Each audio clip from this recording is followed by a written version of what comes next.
신명기 26장 1절부터 11절까지 보겠습니다.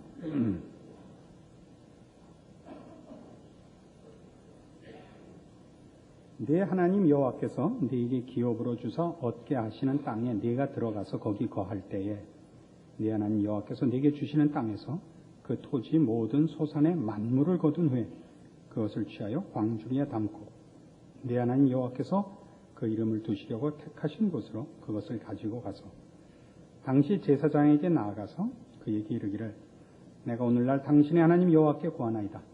내가 여호와께서 우리에게 주리라고 우리 열조에게 맹세하신 땅에 이르렀나이다 할 것이요 제사장은 네 손에서 그 광주리를 취하여다가 네 하나님 여호와의 단 앞에 놓을 것이며 너는 또 네 하나님 여호와 앞에 아뢰기를 내 조상은 유리하는 아람 사람으로 소수의 사람을 거느리고 애굽에 내려가서 거기 우거하여 필경은 거기서 크고 강하고 번성한 민족이 되었더니 애굽 사람이 우리를 학대하며 우리를 괴롭게 하며 우리에게 중력을 시키므로 우리가 우리 조상의 하나님 여호와께 부르짖었더니 여호와께서 우리 음성을 들으시고 우리의 고통과 신고와 압제를 하감하시고 여호와께서 강한 손과 편팔과 큰 위엄과 이적과 기사로 우리를 애굽에서 인도하여 내시고 이곳으로 인도하사 이 땅 곧 젖과 꿀이 흐르는 땅을 주셨나이다. 여호와여 이제 내가 주께서 내게 주신 토지 소산의 만물을 가져왔나이다 하고 너는 그것을 네 하나님 여호와 앞에 두고 네 하나님 여호와 앞에 경배할 것이며 네 하나님 여호와께서 너와 네 집에 주신 모든 복을 인하여 너는 레위인과 너희 중에 우거하는 객과 함께 즐거워할지니라. 말하자면 지금 우리의 이해를 하자면 감사절을 지켜라 하는 것입니다. 이 감사절은 그 수확한 만물을 가지고 하나님 앞에 나오는 것입니다. 그런데 그 수확한 물건을 가지고 와서 말하자면 하나님이 우리에게 이렇게 많은 수확거리를 주었습니다 하는 감사를 드리는 것이 아니라 그걸 가지고 나서 뭘 고백하느냐 하면 하나님께서 우리 열조에게 약속하시고 우리에게 명하신 그 땅에 내가 들어왔습니다를 고백하고 또 하나는 하나님께서 우리를 이 자리에 있도록 하셨습니다를 고백하라는 것입니다. 내가 하나님이 우리에게 명하시고 들어가라 명하시고 약속한 그 땅에 왔습니다와 내가 들어와 있는 이 자리는 하나님이 우리 열조에게 약속하셨고 우리에게 복으로 주셔서 허락하셔서 하나님이 인도하여 우리로 이 자리에까지 있게 하신 자리입니다를 고백하라는 것인데 그 앞에 있는 내가 하나님이 명하시고 약속하신 자리에 순종하여 마침내 들어왔습니다나 이 일을 하나님이 준비하시고 인도하시고 그 약속을 지켜 행하셨습니다를 무엇을 증거로 제시하느냐 하면 그렇게 된 증거물 내가 약속의 땅에 들어와 있는 것 하나님이 나를 약속의 땅에 인도하여 들이셨습니다라는 표가 뭐냐면 이 수확물이다 이겁니다.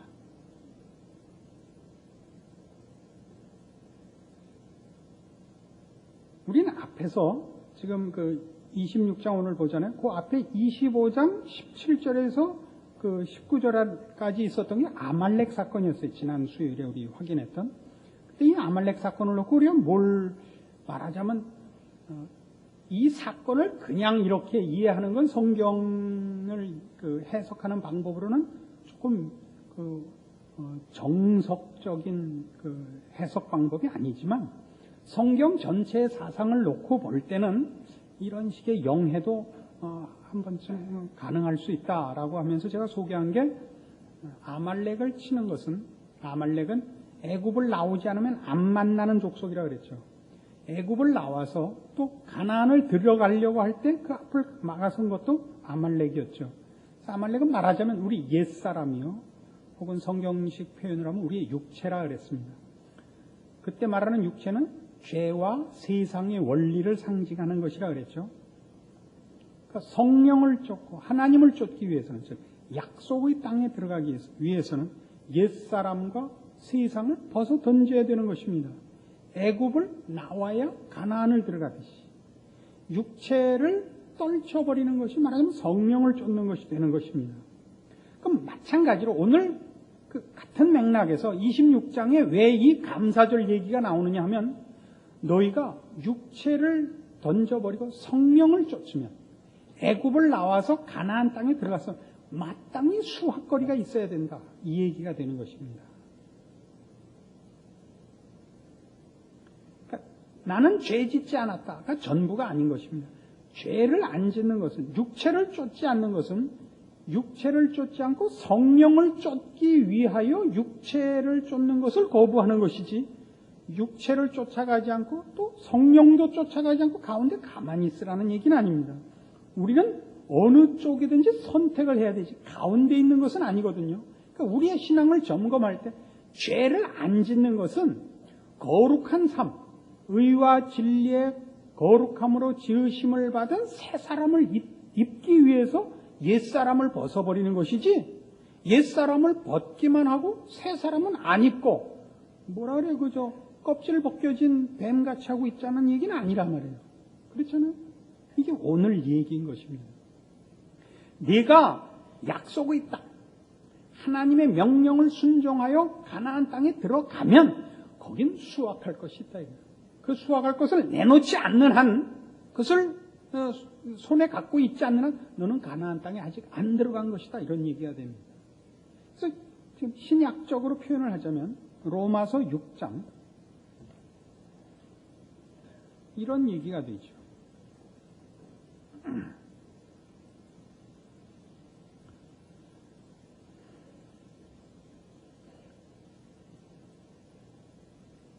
로마서 6장 1절입니다. 그런즉 우리가 무슨 말하리요? 은혜를 더하게 하려고 죄에 거하겠느냐? 그럴 수 없느니라.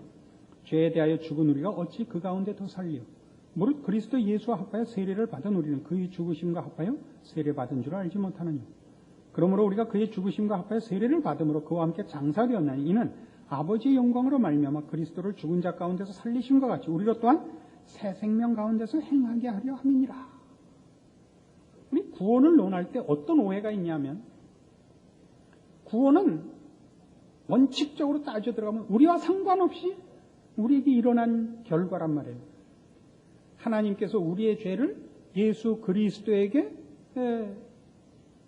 대신 그 죄를 물으신 것이죠. 그가 우리의 속죄 제물이 되어 돌아가신 것입니다. 언제 우리를 위해 돌아가셨다고요? 우리가 아직 죄인 되었을 때입니다. 우리는 구원의 필요성도 몰랐고 구원시켜달라고 가서 구하지도 않았고, 우리는 하나님이 계신 줄도 모르고 살고 있을 때 하나님께서 우리를 위하여 예수 그리스도를 십자가에 못 박는 겁니다. 될지 말지 한 일을 위하여 십자가에 못 박으시는 것이 아닙니다. 우리는 예수 그리스도의 십자가 안에서 이미 구원을 받는 것입니다. 물론 각자가 그가 하나님 안에서 하나님께서 예수 그리스도 안에서 우리에게 베푸신 구원을 각자가 그의 생애 속에서 개인적으로 체험하고 결심하고 고백하는 일이 일어납니다마는 원칙적으로 얘기를 하자면 예수 그리스도의 십자가 안에서 우리 모두는 이미 구원을 받는 것입니다. 하나님은 그가 계획하시는 일을 실패하시지 않기 때문입니다. 그런데 이 구원 문제를 어떤 식으로 오해하느냐 하면, 나는 가만히 있었는데도 하나님이 구원을 시켜줬다면 왜 열심을 부릴 필요가 있느냐라는 질문이 나오는 것입니다. 그렇죠? 가만히 있어도 죄를 다 용서해 준다며, 가만히 있어도 하나님의 자녀 삼아 주신다며, 우리한테 조건과 자격을 묻지 않으신다며, 이렇게 되는 거예요. 그게 바로 그런즉 우리가 무슨 말 하려? 은혜를 더하게 하려고 죄에 거하겠느냐, 이 얘기입니다. 그러니까 이걸 지금 출애굽 사건에 놓고 보세요. 애굽에서 왜 꺼낸 거예요? 애굽에서 이스라엘 백성을 꺼낼 때 이스라엘 백성이 가서 바로에게 시위를 하고 전쟁을 하고 무슨 파업을 하고 그랬어요?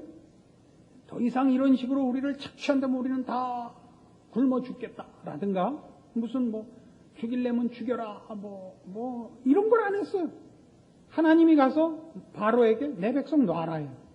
바로가 안 놓아주니까 어떻게 했죠? 하나님이 10번이나 쳤어요. 그 마지막에 장자들이 다 죽어서 할 수 없이 놔줬어요. 이스라엘 백성 뭐 하고 있었어요? 테레비나 보고 있었을 거예요. 이스라엘 백성이 한 게 없다고요. 하나님이 모세를 보내요. 하나님께서 바로를 쳐서 꺼내는 거예요, 이스라엘 백성. 그러니까 이스라엘 백성이 홍해를 건너서, 홍해도 또 이렇게 땅같이 갈라져서 육지같이 건넜단 말이에요. 공짜잖아요, 공짜. 또 들어가요? 공짜네. 또 그럴 거네. 이스라엘 백성이 다시 가나안에 애굽에 들어갔더니 바로가 잘 만난다니. 다시는 너희 안 놓겠다 했더니 하나님이 또 그냥 묵사발을 만들어서 또 그냥 가라. 또 홍해가 갈라지고 또 휘파람 불면서 건너. 또 나가서 심심한데 또 돌아가자. 이건 미친 짓이에요. 왜? 애굽에서 꺼내는 이유는 단 하나의 목적밖에 없어요. 뭐예요? 가나안 땅에 넣자는 거란 말이에요. 그러니까 여기서 식으로 얘기하면 4절. 그러므로 우리가 그의 죽으심과 앞에 세례를 받음으로 그와 함께 장사되었나니 이는 아버지의 영광으로 말미암아 그리스도를 죽은 자 가운데서 살리심과 같이 우리로 또한 새 생명 가운데서 행하게 하려 함이라. 우리를 죄와 사망에서 공짜로 꺼내줬어요. 하나님의 백성 삼았어요. 그래서 뭐 하라고? 하나님의 자녀로서의 삶과 존재의 충만한 자리까지 가라고요. 예전에 제가 이런 예를 들었던 것 같아요. 구원이란 마치 거지같이 살고 있는 우리에게 어떤 귀인이 와서 그를 데려다가 더러운 옷을 벗기고 목욕을 시키고 새 옷을 입힌 것과 같아요. 어떻게 하려고? 좋은 데 데려가려고. 그랬더니 이 거지가 생각하기로 공짜로 목욕시켜주고 새 옷 주네. 그래서 나가서 또 뒹굴어요. 그럼 또 옷 벗기고 목욕시키고 또 새 옷 입히고. 이것만 하는 게 구원이지 않다 이거예요. 근데 우리는 구원을 그렇게 이해해요. 자꾸 죄에서 나오고 이제 벌 안 받는 거. 그게 다가 아니라 구원받은 자로서의 의와 진리의 거룩함으로 지으심을 받은 자의 충만한 목표가 있다고요. 이게 뭐냐? 거룩한 땅에서, 약속의 땅에서, 젖과 꿀이 흐르는 땅에서의 어떤 수확들이라고요. 여기식으로 이제 그렇게 나가는 거예요. 그래서 5절. 만일 우리가 그의 죽으심을 본받아 연합한 자가 되었으면 또한 그의 부활을 본받아 연합한 자가 되리라. 우리가 알거니와 우리 옛사람이 예수와 함께 십자가에 못 박힌 것은 죄의 몸이 멸하여 다시는 우리가 죄에게 종노릇하지 아니하려 함이니 이는 죽은 자가 죄에서 벗어나 의롭다 하심을 얻었음이니라. 만일 우리가 그리스도와 함께 죽었으면 또한 그와 함께 살 줄을 믿노니 이는 그리스도께서 죽은 자 가운데서 사셨으면 다시 죽지 아니하시고 사망이 다시 그를 주장하지 못할 줄을 알미로라. 그의 죽으심은 죄에 대하여 단번에 죽으시며 그의 살으심은 하나님께 대하여 살으심이니 이와 같이 너희도 너희 자신을 죄에 대하여는 죽은 자요 그리스도 예수 안에서 하나님을 대하여는 산 자로 여길지어다. 그러므로 너희는 죄로 너희 죽을 몸에 왕노릇하지 못하게 하여 몸의 사욕을 순종치 말고 또한 너희 지체를 불의의 병기로 죄에게 드리지 말고 오직 너희 자신을 죽은 자 가운데서 다시 산 자같이 하나님께 드리며 너희 지체를 의의 병기로 하나님께 드리라. 죄가 너희를 주관치 못하리니 이는 너희가 법 아래 있지 아니하고 은혜 아래 있음이니라. 너희를 이제 옛날같이 죄에게 드리지 말고 의에게 드려 의의 열매를 맺어라. 가나안 땅에서 약속의 땅에서의 열매가 있어야 된다고. 예수를 믿고 구원을 받으셨습니까? 예, 여러분은 죄와 사망에서 벗어났습니다. 죄의 노예에서 벗어났습니다. 우리는 더 이상 죄의 노예가 아니고 사망의 노예가 아니기 때문에 죄를 거부할 수 있습니다. 그럼 뭐 하라고요? 의의 열매를 맺으라고요. 하나님의 백성다운 삶을 사시라고요. 에베소서 4장 13절식으로 표현을 하면 뭐라고 되어 있는지 아세요? 찾아가 보실래요? 에베소서 4장 13절 아주 유명하고 꼭 외워야 되는 구절이에요. 우리가 다 하나님의 아들을 믿는 것과 아는 일에 하나가 되어 온전한 사람을 이루어 그리스도의 장성한 분량이 충만한 데까지 이르리라 그래요. 자라나야 돼요. 충만해져야 된다. 이젠 죄 안 짓고 죄의 노예가 아니고 벌 안 받고가 끝이 아니라 애굽에선 그 자기를 노예로 잡고 있던 바로에게서 나오는 것이 가장 시급한 문제예요. 그럼 나와서 어딜 가야 된다고요? 약속의 땅, 젖과 꿀이 흐르는 땅에 가서 거기서 내 기업을 갈고 경작하여 열매를 맺어야죠. 어떤 열매들? 의의 열매들. 하나님의 사람으로의 열매들, 결실들이 있어야 된단 말이에요. 아까도 제가 자주 사용하는 표현같이 의와 진리의 거룩함으로 지으심을 받은 새 사람. 서신서 모두에 나오는 온유하고 인내하고 사랑하고 지식과 덕과 무슨 정직과 고귀한 인품으로 앞서가고 충만해지고 영광스러워지는 것들, 이런 것들이 말하자면 하나님께서 베푸신 구원의 자리에서의 마땅한 열매들이요. 그런 열매들이 생겨나야만 되는 자리다 이거죠. 그러니까 우리 예수 믿는 사람들의 성도들의 기도를 보면요, 한국교회 성도들의 기도는 회개가 전부 뭐냐 하면 죄지었습니다요. 죄지었습니다. 또는 어떤 특별한 일 못했습니다. 기도 못했습니다. 성경 못 봤습니다. 이런 것들. 하나님의 사람으로의 이 진전이 없어요. 그러니까 일주일 동안 주일날 교회 오고 이제 일주일을 사회에서 살고 다시 교회 올 때까지 성경 볼 틈 없었고 기도할 틈 없었고 전도할 틈 없었다는 이런 어떤 명분 있는 신앙 행위를 못한 것을 죄스럽게 생각하고 세상에 붙잡혀서 오직 거기에 몰두하다 온 것을 굉장히 큰 죄로 생각을 해요. 그렇지 않습니다. 산다는 건 말이죠. 굉장히 힘든 거예요. 근데 세상을 사는 것은 세속적인 일이고 신앙생활을 하는 것은 아까 말한 것 같이 어떤 종교적인 형태를 가진 일을 하는 것이라고 자꾸 구별을 해요. 그게 아니고 신앙이란 이 우리의 모든 힘과 전력을 요구하는 그 일에서 하나님의 백성으로서 예수를 믿는 사람으로서 반응하기를 요구하는 것이 신앙의 본명이에요.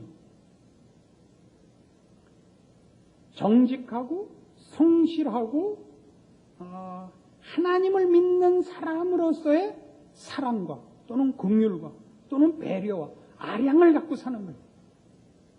사기를 치거나 어떻게 재주를 부려가지고 세상적인 이익을 잠깐 얻는 걸 거부하는 거예요. 세상적인 삶을 거부하는 것이 세상에서의 우리의 현실적인 삶을 거부하는 게 아니에요. 신앙생활이라는 건 어떻게 해서든지 세속적인 삶에서 신앙적인 형태의 시간을 이렇게 자꾸 할애하는 것이라고 생각하지 말라요. 그래서 여러분 직장에 나가서 아침에 직장에 나가면 이렇게 성경을 몇 절 보고 기도하고 이거 좋아요. 그렇게 하는 것은 하나님이 무엇을 요구하시는가를 확인하기 위한 성경을 읽는 것이고 기도를 하는 것이고 도우심을 구하는 것이지 오늘 성경 몇 장 봤다. 나 오늘 몇 분 기도했다가 그걸 대신하는 것이어서는 안 돼요. 뭘로 여러분의 신앙이 증명되어야 되냐면 여러분의 직장에서 남달라야 되는 거예요. 하나님을 의지하고 살고 세상의 사기, 범죄, 상대방을 깔보고 상대방을 디디고 일어서는 세상적인 방법을 거부하는 것이 신앙인의 매일매일의 훈련이라고. 그러니까 일주일을 살고 오면 주일날 와서 뭘 확인해야 되냐? 아슬아슬했다. 이번 일주일은 정말 신자답게 살려고 애를 썼는데 거의 KO 당할 뻔하다. 주일이 돼서 종이 울려서 KO를 모면했다.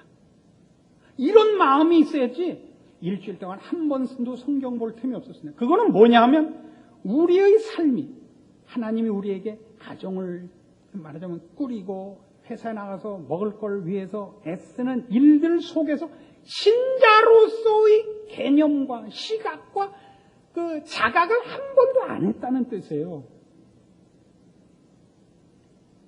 그러면 이렇게 있어요. 나만 아구성치고 여러분은 멀뚱멀뚱하고 있겠어요. 얼마나 중요한 얘기인데? 얼마나 세상이 우리를 신자로서 못 살게 하는지 아시죠? 완전히 물귀신이에요. 정직하면 망해요. 이런 게 신앙 아니에요. 애들한테 얘들아 공부 잘해야 된다. 난 너희들을 위해서 매일 기도한다. 이게 신앙이 아니에요. 여러분 회사에서 그럼 좋습니다. 제가 믿는 사람인데 제가 양보하죠. 주님 일에 깊이 간섭하여 주시기를 빕니다. 이러는 게 아니에요. 이게 신앙이 아니에요. 악을 써야 할 때에서 여러분 자식들한테 얘야 말 잘 들어. 이래갖고 듣는 애는 없어요. 개시장놈 새끼 매일 얘기를 안 들으셨고 오늘 자랑 이제 눈가를 뽑아버릴까? 왜 그래야 돼? 왜 그래야 되는 거야? 상대방이 듣도록 해야 되니까, 고치도록 해야 되니까 아우성을 치는 거예요. 부모가 이렇게 새긋고 부모 노릇할 수 있는 건 없단 말이에요. 이렇게 거칠게 굴면 신앙이 없는 거고, 그 잘못된 신앙 표본을 그렇게 갖고 있는 사람이 의외로 많아요. 이렇게 이러고 골골거리고 눈을 개슴츠러하게 뜨고, 이게 신앙이 아니에요. 산다는 건 그런 게 아니에요. 산다는 건 소매를 걷어 붙이고 해야 되는 거예요. 열심히 살아야죠. 그러나 절대 세상과 타협 안 하는 거예요. 내가 세상의 이익을 얻기 위해 하나님을 팔아먹진 않겠다. 야, 너 안 갚아 빚. 열심히 살아야 돼요. 고칠 수 있어요. 그게 신앙인으로서 나의 삶을 채우기 위하여 정말 현장에 몸 담고 있는 모습은 그렇게 보일 수 있어요. 흰 옷 입고 강 건너서서 하나님 저 불쌍한 중생들을 용서하소서 이러는 게 아니에요. 자기 혼자 기도실에 들어가고 호 그러고 있어 뒤통수를 패야 돼요. 혼자 잘난 척하는 거예요. 산다는 건 그런 얘기가 아니고, 신앙이라는 건 그렇게 써먹는 게 아니에요. 신앙이라는 게 사진 찍는 게 아니에요. 응? 성경책 들고 이렇게 다니는 게 아니에요. 그게 신앙이 아니에요. 여러분에게 주어진 삶의 현장과 인생의 모든 정황 속에서 하나님의 사람으로 반응해야 돼요. 이렇게 씩 웃고 되는 게 아니라 아글아글 쓰고 해야 돼요. 이를 악물고 죄를 짓고 부패하고 더러워지는 걸 참아야 되는 거예요. 그러니까 그냥 부들부들 떨어야죠. 그래서 어떤 장로님은 그랬대요. 이 교회 짓는데 하도 업자들이 사기치니까 잠깐 기다리시라요. 들어와서 주님 잠깐 다녀오겠습니다. 이랬대요. 그냥 개시장놈 새끼 정말 이따위로 할 거야? 너 죽고 나 죽고 한 번한테 하라고 싹 고쳤대요. 제대로. 우리도 이거 오디오 시설하는데 한 5번쯤 사기당했어. 그때 내가 그랬어야 되는데, 그죠? 그때는 신앙이 이만큼 깊지를 못해서 그걸 못했어. 그때 한 번만 더 아주 집 바쁠 거야. 이랬으면 돈을 좀 세이브하는 건데. 이게 여기서 성경이 하는 얘기예요. 여러분, 하나님의 사람으로 지금 가나안 땅에 서 있고 구원받아 예수 그리스도 안에 들어있는 그 수확물이 뭐냐 말이에요. 여러분이 선거 없이 가나안이면 그 수확물을 꺼내놓으란 말이에요. 여러분의 삶의 현장에서, 그 원리에서, 그 내용에서 여러분의 가정을 지키고 여러분이 하루를 몸담고 사는 삶의 터전에서 무슨 심자된 수확이 있냐면, 의의 병기로 여러분을 맡긴 무슨 수확이 있냐면, 그렇게 묻는 거예요. 그게 없다면 여러분은 가나안에 들어와 있지 않은 것이다 이겁니다. 구원을 못 받았다는 얘기를 하려고 하는 것이 아닙니다. 여러분이 구원받은 곳에는 이 수확이 있어야 되는 거예요. 의의 병기로 여러분을 맡긴 의의 열매들이 있어야 된다 이거죠. 15절 보세요. 그런즉 어찌하리요? 우리가 법 아래 있지 아니하고 은혜 아래 있으니 죄를 지으리요 그럴 수 없느니라. 너희 자신을 종으로 들여 누구에게 순종하든지 그 순종함을 받는 자의 종이 되는 줄을 너희가 알지 못하느냐? 혹은 죄의 종으로 사망에 이르고 혹은 순종의 종으로 의에 이르느니라. 하나님께 감사하리로다. 너희가 본래 죄의 종이더니 너희에게 전하여 준 바 교훈의 본을 마음으로 순종하여 죄에게서 해방되어 의에게 종이 되었느니라. 너희 육신이 연약함으로 내가 사람이 예대로 말하노니 전에 너희가 너희 지체를 부정과 불법에 들여 불법에 이른 것 같이 이제는 너희 지체를 의에게 종으로 들여 거룩함에 이르라. 너희가 죄의 종이 되었을 때는 의에 대하여 자유하였느니라. 너희가 그때 무슨 열매를 얻었느냐? 이제는 너희가 그 일을 부끄러워하나니 이는 그 마지막이 사망이느니라. 그러나 이제는 너희가 죄에게서 해방되고 하나님께 종이 되어 거룩함에 이르는 열매를 얻었으니 이 마지막은 영생이라. 그렇습니다. 우리 이제 하나님의 종이요 의의 병기입니다. 그 수확물이 있는가 보십시오. 여러분의 존재와 삶의 전 영역에서 여러분의 인생 여정에 여러분의 그 반응과 근본된 시각과 목표가 하나님의 사람으로서의 수확물들이 있는가 보란 말이죠. 영적인 싸움이 있어야 됩니다. 영적인 갈등이 있어야 되고 그리고 그걸 극복하는 처절한 싸움들이 있어야만 합니다. 쉽게 성공하지 못합니다. 여러분, 농사가 그렇지 않아요? 농사가 그냥 씨 뿌려놓고 내일 가서 바둑이나 두고 있으면 가을에 수확되는 거 아닙니다. 암만 약속의 땅이요, 암만 젖과 꿀이 흐르는 땅이라도 심고 가꿔야 거두는 것입니다. 그 싸움이 있나 보십시오. 심고 가꾸는 싸움이 있는가 보셔야 됩니다. 그것이 없다면 여러분은 구원이 무엇인지 아직 오해를 한 것이거나 제대로 이해를 다 못한 것이거나 아니면 게으르고 일부러 외면하여 가나안 입국을 거부한 이스라엘 백성의 광야 생활을 자초하고 있는 것이 됩니다. 신앙생활이란 이런 것입니다.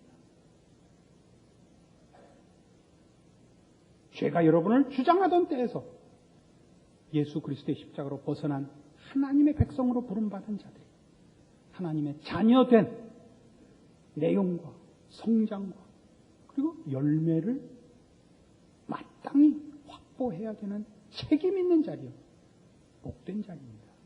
여러분 다 이 말씀 기억하셔서 여러분의 삶의 현장과 여러분의 존재에서 하나님의 사람으로서 구원받은 백성으로서의 씨뿌림과 가꿈과 거둠이 있고 자라남이 있기를 바랍니다. 기도하십시오. 하나님 아버지 은혜를 감사드립니다. 우리 하나님께서 우리를 죄와 사망에서 꺼내사 하나님의 백성으로 의와 진리의 병기로 새 사람으로 부르셨습니다. 우리에게 신의 성품에 참여케 하시며 성령을 따라 온갖 주를 닮은 그 충만한 자리에 이르는 열매를 허락하셨으며 또 요구하셨습니다. 우리의 소원이 되게 하셨습니다. 이 일들을 우리의 삶의 현장에서 내가 숨쉬고 생각하는 모든 자리에서 뿌리고 가꾸고 그리하여 거두게 하여 주시옵소서. 도망쳐서 숨고 우리끼리 모였을 때만 우리의 신자된 것을 확인하는 가난한 자리에 있지 말게 하시고 내가 가고 서고 생각하고 쳐다보고 만나고 반응하는 모든 삶의 현장에서 신자로서 설 수 있게 하여 주시옵소서. 예수님 이름으로 기도합니다. 아멘.